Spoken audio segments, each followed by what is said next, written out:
आज कहीं भी जाएं धूल धक्कड़ की भरमार हो गई है। ईडी सीबीआई तमाम तरह की जांच चल रही, इन सब से आम जनता परेशान है। छत्तीसगढ़ में तो तीसरी की उम्मीद तो नहीं बनती है, लेकिन हाँ कुछ अपना अस्तित्व बना पाएगी ऐसा लग रहा है। चुनाव जो है वो मैनेजमेंट से लड़ा जाता है। छत्तीसगढ़ विधानसभा चुनाव की तारीखों में अब कुछ ही दिन बचा है और कुछ दिन बाद ही अब चुनाव होने हैं। जैसा कि अब दोनों ही पार्टी चुनाव प्रचार में कूद चुकी है और अब भाजपा ने तो अपने प्रत्याशी भी घोषित कर दिया।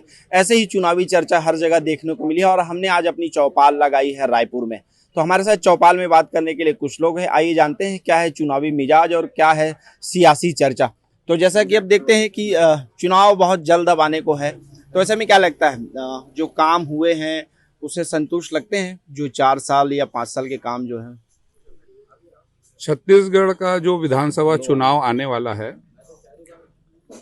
3 बार, पहली बार कांग्रेस की सरकार थी जोगी जी की, और उसके बाद में रमन सिंह जी की 3 बार सरकार थी। उसके बाद में लोगों ने सत्ता को परिवर्तित करके और भूपेश सरकार को मौका दिया था। मेरे हिसाब से 5 वर्षों में जो भूपेश सरकार को काम करना था वो काम भूपेश सरकार ने नहीं कर पाया है, और ये सरकार ने भ्रष्टाचार को बहुत ही तेजी से पनपाया है। तो मुझे ऐसा लगता है कि छत्तीसगढ़ की जो जनता है वो इस बार वापस भाजपा को मौका देगी, और चूंकि देश में हमारे आदरणीय नरेंद्र मोदी जी की सरकार है तो हमारे छत्तीसगढ़ के फायदा भी यही है कि यहाँ पे भी भाजपा की सरकार आए, जिससे कि यहाँ पे चौमुखी विकास हो सके और भ्रष्टाचार का खात्मा हो सके। मेरे पहले सवाल से आपका माइंडसेट मुझे पता चल गया, तो अपना नाम और परिचय जरूर बता दें। तरुण कोचर, सदर बाजार। तो भाजपा पार्टी से भी बिलोंग करते हैं, क्योंकि आइडियोलॉजी से लग गया कि भाजपा से कहीं ना कहीं आपका जुड़ाव है। तो भाजपा ने जो पिछले 15 सालों में काम किया वो ज्यादा अच्छा थे क्या इस 4-5 साल के मुकाबले में? 100% जो भी विकास छत्तीसगढ़ में आप देख रहे हैं वो पूरी भाजपा सरकार की देन है, और भाजपा सरकार की रमन सरकार ने बहुत ही अच्छा काम किया, और उस काम को आगे बढ़ाना था भूपेश जी को, लेकिन उन्होंने नहीं बढ़ा पाया। तो अब वापस से बीजेपी की सरकार आए और उस काम को आगे बढ़ाए, ऐसी समझ। जैसे आपने साथी ने बताया कि भ्रष्टाचार बढ़ गया, 15 सालों में भी बीजेपी की सरकार इसी कारण से बदली थी। भ्रष्टाचार को लेकर कई आरोप लगे थे, जनता ऊब गई थी। सहमत लगते हैं कुछ बातों से? नहीं, जनता बीजेपी सरकार से उभी नहीं थी, मगर कुछ ज्यादा उम्मीद करके उन्होंने कांग्रेस सरकार को चुना था, है ना। कांग्रेस सरकार से कुछ ज्यादा उम्मीदें लगी थी, मगर लोगों की इच्छा अनुरूप काम नहीं हुआ है। आज शहरों के जगह जगहों में गड्ढे और नालियों का जो काम हुआ है ठीक है, हम उसका समर्थन करते हैं, मगर उसको बराबर पाटा नहीं गया है। आज कहीं भी जाएं धूल धक्कड़ की भरमार हो गई है। मतलब लोगों का माइंड सेट हो गया है कि एक बार वापस परिवर्तन करके देखा जाए। 5 साल में ही परिवर्तन? अभी तो पिछला सरकार 15 साल देखा और अभी 5 साल होने को है, उतने में परिवर्तन की मुख्य वजह? मतलब आज आम जनता संतुष्ट नहीं है। जो उम्मीद करके कांग्रेस सरकार को लाई थी वो इच्छा के अनुरूप बैठ नहीं पाए। उससे तो मच बेटर हमें तो बीजेपी सरकार लगती है, बाकी लोगों का अपना मत है। भाई इनका कहना है जो काम दिखने चाहिए थे वो काम दिखे नहीं, सड़कों के हाल बुरा है। मतलब इंफ्रास्ट्रक्चर को लेकर इनका जो आरोप है कि वो काम नहीं हुए, तो उसमें आप भी सहमत हैं या कुछ और नई चीजें लगती है कि इन चीजों पे सरकार को फोकस करना था वो नहीं कर पाई? नहीं, ये एक कॉमन परसेप्शन है कि कांग्रेस सरकार ने इंफ्रास्ट्रक्चर पे बहुत ज़्यादा काम नहीं किया। दूसरी कई स्कीम्स की है, ऐसा नहीं कि कुछ भी काम नहीं किया है, पर इंफ्रास्ट्रक्चर पे जो काम बीजेपी सरकार के समय हो रहा था वो कांग्रेस की सरकार के समय बहुत कम दिखा, ना के बराबर दिखा। तो इंफ्रास्ट्रक्चर ग्रोथ बहुत ज़रूरी है और उससे चहुमुखी विकास होता है। और हमारा तो ये मानना है कि मतलब जो केंद्र सरकार हो वो यहाँ पे हो तो डबल इंजन सरकार मिलती है, उससे स्टेट को भी बहुत फायदा होता है। तो जैसा कि इंफ्रास्ट्रक्चर को लेकर भी बातें होती है, प्रॉपर रायपुर से हैं आप, अपना नाम बता देंगे और बताइए कि प्रॉपर रायपुर में किस तरह की कमियां देखते हैं? राज्य सरकार पूरी यहीं पे रहती है, आपके विधायक चारे कांग्रेस से हैं, तो रायपुर की अगर बात करें तो रायपुर के हाल सूरत में बदलाव दिखता है? नहीं, बहुत कम दिखता है। जो स्मार्ट सिटी योजना चल रही है उसमें केंद्र शासन का पैसा आया हुआ है, उसी पैसे के बदौलत थोड़ा बहुत काम हो रहा है, बाकी विशेष कोई काम नहीं हो रहा है। और मुझे लगता है कि केंद्र शासन की जो संघीय व्यवस्था है उसमें जो राज्य शासन को स्वायत्तता दी गई है उसके चलते राज्य शासन बहुत ज़्यादा काम नहीं कर पाती है और केंद्र से उससे सपोर्ट नहीं मिलता है। इसको खत्म करना चाहिए। अगर मोदी जी के नियंत्रण में यहाँ सरकार चले तो भाजपा पर वापस भरोसा लौटेगा, यहाँ के नेताओं को पावर कम मिले और केंद्र से संचालित हो ज़्यादा, तब भाजपा वापस आ सकती है। ये तो आप कह रहे हैं कि केंद्र सरकार राज्य की सरकार की जो शक्तियां हैं वही छीन ले, जबकि संघीय ढांचा भी ये बना है कि राज्य की अपनी स्वयं की शक्तियां अलग होती है, केंद्र की शक्तियां अलग होती है। उसमें ये कैसे पॉसिबल हो सकता है? ये तो जनता की छूट है। संविधान ने ताकत दिया कि आप अपने मन की सरकार चुनिए, फिर वो सरकार अगर काम नहीं करती तो बदलने का भी अवसर देता है। देखिए, अभी 9 साल से मोदी जी की सरकार चल रही है, उनके ऊपर भ्रष्टाचार के बहुत कम आरोप हैं, जबकि भूपेश बघेल की जो सरकार चल रही है उनमें तमाम आरोप लगे हुए हैं। ईडी, सीबीआई तमाम तरह की जांच चल रही है। इन सब से आम जनता परेशान है। ऐसा लगता है कि इस व्यवस्था में थोड़ा बदलाव होना चाहिए। इसके कारण मैंने ऐसा सुझाव दिया था।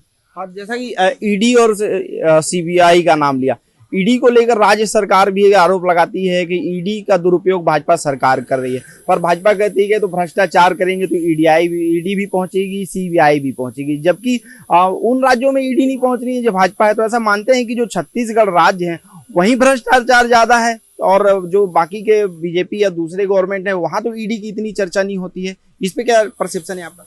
नहीं, सही बात है। जहाँ भी विपक्ष की सरकार है वहाँ पे ईडी सीबीआई ज्यादा आती है और है भी, पर आरोप है तो कुछ ना कुछ तो होगा, इसीलिए तो ईडी और सीबीआई आ रही है। और कोर्ट तो है ये सामने।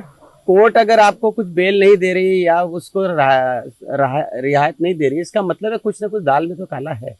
तो उसका मामला तो दूध का दूध और पानी का पानी हो जाना चाहिए और उसमें कोई बुराई नहीं है। अगर आरोप है तो क्लियर खुल के सामने आए तो कोई प्रॉब्लम नहीं है। और मानते हैं कि दूसरे राज्यों में भी ये जांच होनी चाहिए, क्योंकि कांग्रेस लगातार हमलावर है कि ईडी भाई छत्तीसगढ़ में क्यों आती है, वो जेल जा रहे हैं, जमानत तक नहीं हो रही है, लेकिन अदर स्टेट है जहाँ पे भाजपा की सरकार है वहां पे ये कार्रवाई नहीं होती। तो भेदभाव कहीं पे दिखता है? थोड़ा बहुत लगता तो है मुझे। मैं पर्सनली अगर बोलूँ तो वहां नहीं आ रही, पर आना तो सब जगह, जहाँ पे भी भ्रष्टाचार है और जहाँ पे भी इनके पास में रिपोर्ट है तो हर जगह ही जाना चाहिए, उसमें कोई वो नहीं जाना चाहिए। ईडी को लेकर भ्रष्टाचार बातें आती है कि ईडी भ्रष्टाचार है वहां आ जाती है, लेकिन अब छत्तीसगढ़ बात करें तो ये कृषक राज्य है, धान का कटोरा कहा जाता है और छत्तीसगढ़ सरकार अगर आई है तो किसानों की बदौलत ही आई है, ऐसा माना जाता है। तो क्या लगता है कि इन 5 सालों में वाकई में भूपेश बघेल की सरकार ने किसानों पे काम किया? भूपेश बघेल सरकार ने किसानों के प्रति काम तो किया है। रूरल एरिया में बहुत सारी स्कीमें ऐसी लाई है जिनसे उनको अच्छा बेनिफिट मिला है, ये बात तो सही है। और क्या, उसके अलावा आप रायपुर में रहते हैं, प्रॉपर रायपुर में, तो बीजेपी के 15 साल और कांग्रेस के 5 साल देखें तो उसमें आपको क्या तुलनात्मक कंपैरिजन किया जाए तो बीजेपी के 15 साल ज्यादा अच्छे हैं। ज्यादा अच्छे थे? क्या कमियां दिखी? और प्रॉपर राजधानी डेवलपमेंट बहुत अच्छा दिखा, सुविधाएं अच्छी मिली, गुड फील हुआ।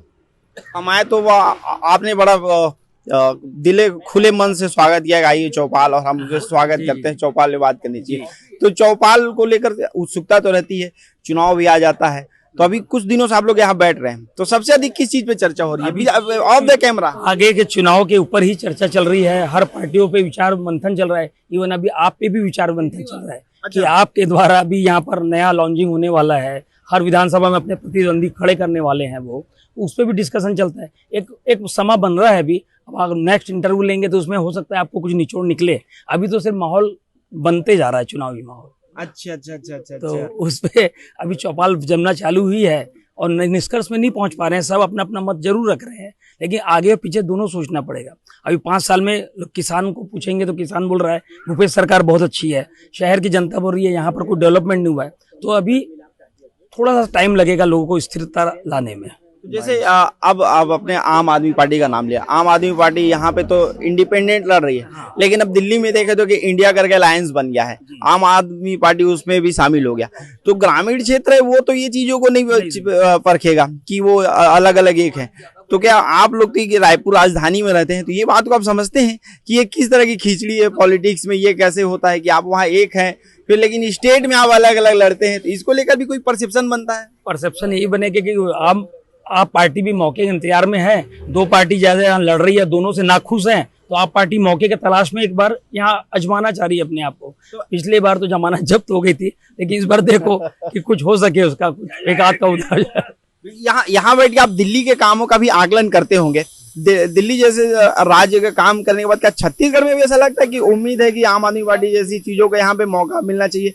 अभी तक यहाँ के इतिहास में 2 पार्टियों को हमने देखा है आमने सामने, तीसरे की कोई जगह नहीं मिल पाई है। 2-4 सीटें बमुश्किल पहुंचती है, लेकिन तीसरे की उम्मीद नहीं हो पाती है। लेकिन अब क्या ऐसी स्थिति निर्मित हो रही है कि तीसरे को मौका और जगह मिल जाना चाहिए, ऐसा लगता है? देखिए, मेरे को तो ये नहीं लगता कि वैसा हो पाएगा, आप पार्टी यहाँ पर सर्वाइव कर पाएगी। लेकिन जो केजरीवाल की कुछ चीजें अच्छी है, केजरीवाल जी की, उसको तो अपनाना चाहिए। कोई भी पार्टी हो, चाहे कांग्रेस हो चाहे भाजपा हो, उसने जिस जिस चीजों में काम किया है, स्कूल पे, शिक्षा, मोहल्ला क्लिनिक और भी कई चीजों में जो जो अच्छी चीजें हैं उसको तो अपनाना चाहिए। देखिए, कई चीजें तो उसने अच्छी किया है, भले ठीक है उसका जो भी वहाँ का राजनीति माहौल रहा हो उसमें उसको दिक्कत आई है, लेकिन कुछ चीजों को अपनाना चाहिए भाजपा और कांग्रेस दोनों को, जो भी आए। मुझे ऐसा लगता है कि आपकी बात अगर ये चौपाल देखेगी तो आम आदमी पार्टी को शायद उम्मीद जगेगी कि उनके बारे में भी चर्चा करने वाले दिल्ली के कामों को लेकर रायपुर में है, ये तो निश्चित तौर पे। और कुछ लोग हैं तो क्या विकल्प के तौर पे यहाँ पे आम आदमी पार्टी,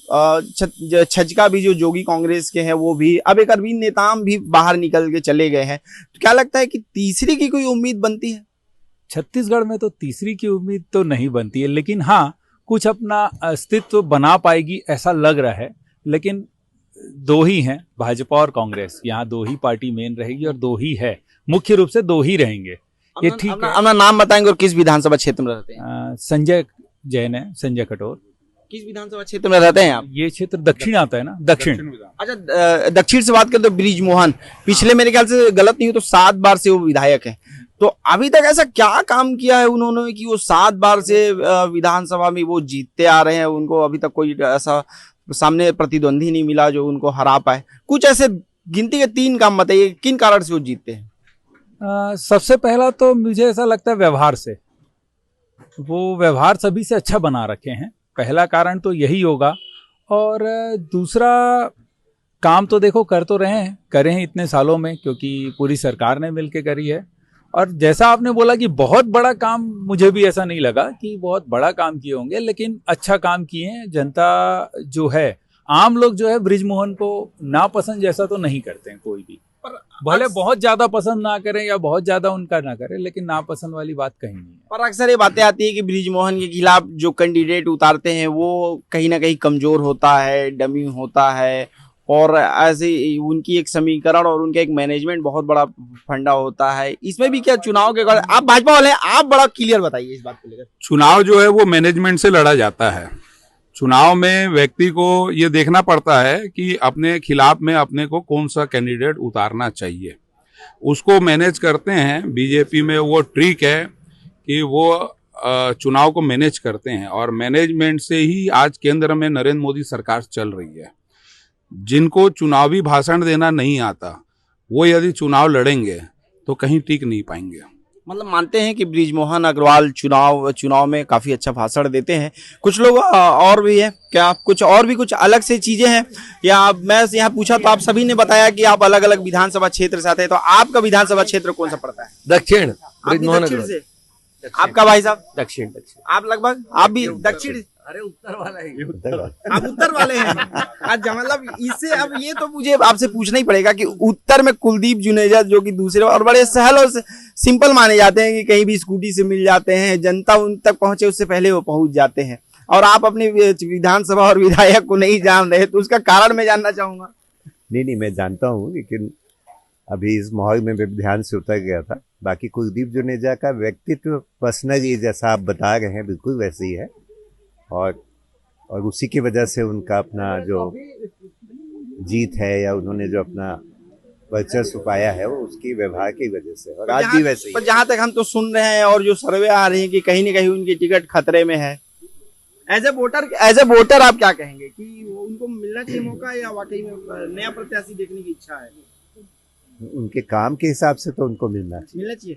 मतलब रायपुर में काम अच्छा किया, मतलब उनका पर्सनल जो है वो ज्यादा अच्छा है। अब तो चुनावी चौपाल में सुना कि सबके अपने अपने अलग राय हैं। कोई बीजेपी के काम से 15 साल के काम से खुश था, तो कोई ईडी को लेकर भी कह रहा है कि अगर कोई ना कोई बात है तो भी ईडी जांच कर रही है। फिलहाल चुनावी चौपाल में हम जिस जगह पे आए हैं, आप देख सकते हैं ये चौपाल का जो सबसे आकर्षक है वो चाय, और ये चाय की जो है वो परंपरागत एक स्टील के गिलास में चाय पीती हैं।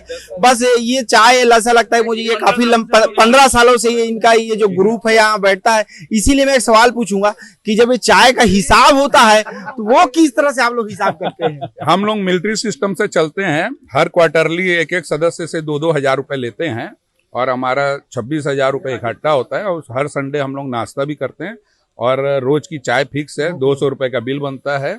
हमारे ग्रुप का नाम मोह ग्रुप है और ये 13 दोस्त हैं हम लोग, और अलग अलग क्षेत्र से बिलोंग करते हैं और अलग अलग व्यापार है सबका। और कंटिन्यू 15-20 सालों से हम लोग कंटिन्यू बैठते आ रहे हैं। आज सबकी उम्र लगभग 45-50 के बीच है। तो देखा, ये जो आज हमने चौपाल लगाई थी, ये रायपुर के हृदय स्थल चौक पे हमने चौपाल लगाई थी, और जिस ग्रुप में हम इत्तेफाक से पहुंचे थे उस ग्रुप का नाम बीमो है। तो मुझे लगता है कि आप इस चौपाल सुनने के बाद इसके विचारों से भी मोहित होंगे। फिलहाल चौपाल में इतना ही। अजय सोनी, छत्तीसगढ़ तक, रायपुर।